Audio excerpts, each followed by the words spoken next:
टाळमृदंगाचा गजर आणि ज्ञानोबा तुकारामच्या जयघोषाने दुमदुमले सुपतगाव. आषाढी एकादशीच्या पावन पर्वावर संपूर्ण महाराष्ट्र विठुरायाच्या भक्तीत लीन झाला आहे. याच औचित्याने सुपतगाव येथील जिल्हा परिषद प्राथमिक शाळेत भव्य दिंडी सोहळा उत्साहात संपन्न झाला. बालवारकऱ्यांचा उत्साह, टाळमृदंगाचा गजर आणि ज्ञानोबा माऊली तुकारामच्या जयघोषाने संपूर्ण सुपतगाव परिसर दुमदुमून गेला होता. आषाढी एकादशी निमित्त सुपतगावच्या जिल्हा परिषद प्राथमिक शाळेच्या वतीने संत ज्ञानेश्वर महाराज पालख्यांनी दिंडी सोहळ्याचे आयोजन करण्यात आले होते.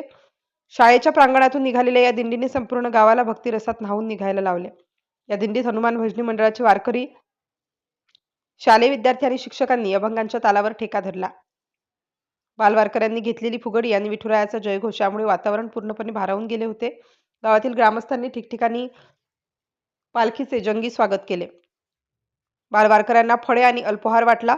शालेय वयातच विद्यार्थ्यांना आपल्या समृद्ध संस्कृतीची आणि वारकरी संप्रदायाची ओळख व्हावी या उद्देशाने या सोहळ्याचे आयोजन करण्यात आले होते. मुख्याध्यापक व्यंकट क्षीरसागर, शिक्षक राजेश सूर्यवंशी आणि चिदानंद स्वामी यांच्यासह हनुमान भजनी मंडळाच्या वतीने सहकार्याने हा सोहळा अत्यंत उत्साहात पार पडला. धाराशिव न्यूजसाठी ज्ञानेश्वर गुरव, उमरगा.